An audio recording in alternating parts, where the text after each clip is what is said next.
एक भोंदू रहता था, पर वो इतना सीधा था कि सब प्यार से उसको भोंदू ही बुलाते थे। गायों की सेवा करता था और जिस आश्रम में रहता था वहां के गुरुदेव शाम को प्रवचन करते थे तो सबसे पीछे बैठ के सुनता था। भोंदू को लगता था गुरुजी जो बोल रहे हैं ये बिल्कुल सत्य है, इसमें कोई झूठ नहीं है। एक दिन गुरुजी प्रवचन करते हुए बोले, यमुना के पल्ली पार भांडीर वन में ठाकुर जी गैया चराने आए। भांडीर वन का नाम सुनते भोंदू कान खड़े हो गए। बोले भांडीर वन तो मैं जाता हूँ गैया लेके, मुझे तो कभी मिले नहीं वहां पे। अरे मुंह में ही कमी होगी, मुंह में ही सामर्थ्य नहीं होगी उनको देखवे कि मैं ही नहीं देख पाए होंगे, वो तो आते होंगे वहां पे, मुझे ना दिखे होंगे। भोंदू ने पहली बार जिज्ञासा करी, गुरुदेव ठाकुर जी दिखते कैसे हैं? तो गुरुदेव भी हंस गया, अच्छा भोंदू पूछ रहा है, बैठ जाओ बताते हैं। मोर मुकुट पहनते हैं ठाकुर जी, और बोले 2 कान हैं लेकिन कुंडल एक ही पहनते हैं। ठाकुर जी ऐसे पुष्प तोड़ के कान के ऊपर लगा लेते हैं, दोनों कानों में एक ही कुंडल को फेर फेर के पहनते। ठाकुर जी पीली पीताम्बरी, ऐसी ठाकुर जी पीली पहनते, पीली पीताम्बरी। माला कैसी पहनते हैं? ठाकुर जी ऐसी पहनते हैं पूरी पैरों तक जाए। ये देखो गुरु जी कह रहे हैं तो निश्चित है भंडीर वन में आते हैं ठाकुर जी। भोंदू अपनी गैया लेकर के भांडीर वन पहुंच गया। गैया चर रही थी, अब भोंदू ढूंढ रहा है, कभी वृक्ष के नीचे जाके देखे, कभी कहीं देखे, कभी ढूंढे कहीं से चंदन की सुगंधी आ जाए। गुरुजी बता रहे थे उनमें से चंदन की सुगंधी आती है, क्या पता कन्हैया यहीं कहीं हो। इतने भाव से, इतने प्रेम से और इतने भोलेपन से ढूंढने लगा ठाकुर जी को, और ठाकुर जी नहीं मिलते ना तो अपने आप को ही कोसता, मुंह में योग्यता ना होगी यही मारे ना मिल रहे, ठाकुर जी तो यही है। गुरु जी की बात गलत नहीं है, ठाकुर जी तो यही है। उसके उस सहज भाव पर, उसके उस सरल भोंदूपने पर ठाकुर जी रीझ गए। और इतने में ही भोंदू हताश निराश उदास बैठा था, खुद को कोस रहा था, मुंह में योग्यता ना है, मुंह ठाकुर जी मिलना है रहे।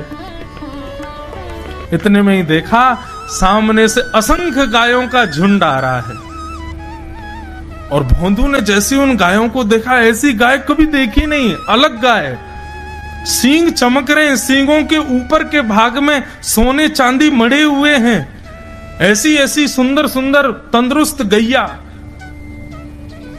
तभी देख रहा है भोंदू पीताम्बरी पहनी है, गले में वैजंती माला धारण की है, सिर पर पाग पहनी है, एक कान में कुंडल है, मंद मंद मुस्कुरा करके दतुइयां दिखा रहे हैं, कटाक्ष नेत्रों से कभी इधर देख रहे हैं कभी उधर देख रहे हैं, अपनी वेणु को कमर में कस करके गैयाओं के गले में गलवैयां डाल करके श्याम सुंदर भोंदू की तरफ चलते भय आ रहे हैं। ये दृश्य देखकर के हाथ पांव कांपने लगे भोंदू के। उसको लगा मेरे पास तो आएंगे ही नहीं, है वहीं से मुड़ जाएंगे, अब मैं उनके पास जाके उनको असहज नहीं करूंगा, यहीं से देख लूं, यहीं से प्रणाम कर लूं। लेकिन जैसे जैसे प्रणाम करके ऊपर देखता, ठाकुर जी और पास आ रहे हैं, और पास आ रहे हैं, और पास आ रहे हैं। जैसे ही ठाकुर जी आकर के बैठे, भोंदू के पास शब्द नहीं है, हाथ पैर कंपित हो रहे हैं, उसको सूझ ही नहीं रहा करूं क्या मैं, इनके लिए क्या बिछाऊं, कहां बैठाऊं। ठाकुर जी ने अपने आप ही भोंदू के गले में हाथ डाली, अरे तेरा नाम कहा है? जैसे ही ठाकुर जी ने नाम पूछा, भोंदू अपना ही नाम भूल गया, बोले मुझे याद ही नहीं मेरा नाम क्या है, पर प्रेम से सब लोग मुझे भोंदू बुलाते हैं। अब तो भोंदू नाम सुनते ही ठाकुर जी ताली दे दे के हंसने लगे, तेरा नाम भोंदू है? बोले हाँ मेरा नाम भोंदू है। और ठाकुर जी आपको अच्छा लगा? बोले हाँ बहुत अच्छा लगा। आपको नाम कहा है? ठाकुर जी बोले तुम वो ना जाने? बोले जानू तो ना हूं, लेकिन गुरु जी ने जैसा रूप बताया वैसा ही है आपको, तो आप कहीं नंद नंदन तो नहीं हो? ठाकुर जी बोले हाँ मैं नंद नंदन नहीं हूं, यशोदा जी को लाला, नंद जी को लाला। भोंदू बोलो जय हो भगवान, आज आपके दर्शन है गए। गुरु जी और सब बालकन को तो आप शायद रोज ही मिलते होंगे, लेकिन मैं ही अभागा मुंह को आप आज ही मिले हो। ठाकुर जी बोले अब चल बात मत बनावे, जल्दी कछु खवा, मुंह को भूख लग रही है। भोंदू एक कपड़े में रोटी बांध के उसमें मिर्च और गुड़ रख करके लेके गया। 2 रोटी थी। भोंदू ने जैसे खोली, एक रोटी ठाकुर जी के सामने धर दी, एक अपने पास रख ली। बोले मैं भी तो खाऊंगा। ठाकुर जी ने बढ़िया रोटी ऐसे घुमाई और प्रेम से गुड़ खामे और रोटी पान लगे प्रेम से, और ठाकुर जी तो चप चप करके नेक देर में पा गए। भोंदू तो भूल ही गए, मुंह खानो भी, वो ठाकुर जी को ही देख रहा है। ठाकुर जी बोले और जोर की भूख लगी, ला अपनी रोटी दे दे। भोंदू बोलो मुंह को भी भूख लगी है। बोले अच्छा चल आधी आधी खा ले, या मैं तो आधी तू खा ले आधी मैं खा लूं, दोनों खा लिए। कल तो नेक्स्ट से ज्यादा सी रोटी ले आइयो, भूख ज्यादा लगे, और सुन यही समय आइयो, मिलूंगा कल भी तोते। ठाकुर जी अपने मार्ग पर चले गए। भोंदू इतना प्रसन्न है, बोले आज मुझको ठाकुर जी मिल गए। गुरुदेव के प्रवचन का समय हो गया, भोंदू पीछे जाके बैठ गया, अपने गुरुदेव को प्रणाम करे, इनकी कृपा से ठाकुर जी मिले। उसने किसी को नहीं बताया, उसको लगा सबको ही मिलते हैं भगवान, मुझे ही मिले हैं बहुत दिन बाद। दूसरे दिन भोंदू खूब सारी सामग्री रसोई घर में इकट्ठा करके जाने लगा। किसी ने जाके गुरुदेव से कह दिया कि भोंदू बहुत सारी सामग्री ले जा रहा है। गुरुदेव ने जाके कही, भोंदू इतनी सामग्री ले जा रहा हो भैया, वो भंडारो करेगो का? नहीं गुरुजी भंडारो तो नहीं करूंगा, वो नंद नंदन नाम है, वो यशोदा नंदन मदन मोहन, वो अपनी गैया चरा के आए, कल भी आए, मेरी रोटी खा गए, मैं भूखो ही रहेगा कल। या हमारे ज्यादा सी ले जा रहा हूं, बेचारे बहुत भूखे आए कल, कि उनको पेट भर जाएगा, मैं भी पा लूंगा, या हमारे गुरुजी आज ज्यादा सामग्री ले जा रहा हूं। गुरुदेव ने मन में सोचा, ये बात कोई और कहे तो अविश्वास किया जा सकता है, लेकिन भोंदू झूठ नहीं बोलता। भोंदू कभी झूठ नहीं बोलता, भोंदू की बात पर विश्वास करना ही पड़ेगा। गुरुदेव बोले सुन सुन, ठाकुर जी आए थे? बोले हाँ। अच्छा, उनका रूप कैसा था? जैसा रूप आपने बताया था ना गुरुजी, बिल्कुल वैसा, ऐसे कटाक्ष नेत्र, मोती जैसे दांत, ठाकुर जी की मुस्कान ऐसी, पाग ऐसी, कान ऐसे। गुरुदेव के तो नेत्र बंद हो गए, वे सब अनुभव करने लगे। लेकिन गुरुदेव बोले रूप कैसा भी बता दे, चरण यदि इसने बता दिए तो मैं मान जाऊंगा कि ठाकुर जी थे। अच्छा तूने चरण देखे? बोले हाँ गुरुजी मैंने चरण देखे। चरण कैसे थे? ठाकुर जी के चरण जब वो चल करके आगे बढ़ते हैं ना तो चिन्ह बन जाते हैं। कहीं ध्वजा बनी थी, कहीं शंख बना था, कहीं कुछ बना था, और उनके जो नखून है ना उनमें से ऐसा लगता है मानो जैसे कोमल का पराग हो, कमल का पराग हो। और चरणों का रंग कैसा, जैसे मानो जैसे गुरुदेव कमल होता है ना, कमल की आकृति, ऐसे ठाकुर जी के चरण। जब चरण का यथावत वर्णन भोंदू ने कर दिया, गुरुदेव समझ गए, बोले निश्चित ठाकुर जी आते। नहीं तो भोंदू कहां जाने, इतनी बुद्धि नहीं है उस पे कि वो इतना सब कुछ ढूंढ धाड़ के मुझे बताए। भोंदू एक काम करेगा? बोले हाँ। ठाकुर जी आएंगे तो तेरे सखा बन गए? बोले हाँ। तो उनको लेकर के आश्रम आ जा, यहां पे आ जा। भोंदू बोला कि इतने योग्य बालक हैं, लेकिन ठाकुर जी ने किसी से नहीं कही, मुझसे कही है। अगर मैंने ये काम नहीं किया तो मेरा जीवन व्यर्थ है। भोंदू को लगा ठाकुर जी सबसे ही मिलते हैं, गुरु जी किसी से भी कह के बुलवा लेते, मुझको काम दिया। भोंदू ने तो उसको अपने हृदय में ले लिया, अब ये काम मुझे करना है। बोले गुरु जी मैं वचन दे के जा रहा हूं, ठाकुर जी को मैं लेके आऊंगा। जा बेटा। भोंदू वन में चला गया। अब तो उसको मिलने की भी एक्साइटमेंट नहीं है और कोई उसके मन में भाव ही नहीं है, उसको ये है बस ठाकुर जी को मैं ले जाऊं। जाकर के बैठा, ठाकुर जी अपनी गैया चराते भये, ठाकुर जी आए, रूप देख करके फिर से भावुक हो गया भोंदू। ठाकुर जी आकर के बैठ गए, बोले चल जल्दी निकाल रोटी, भूख लगी है मुंह को।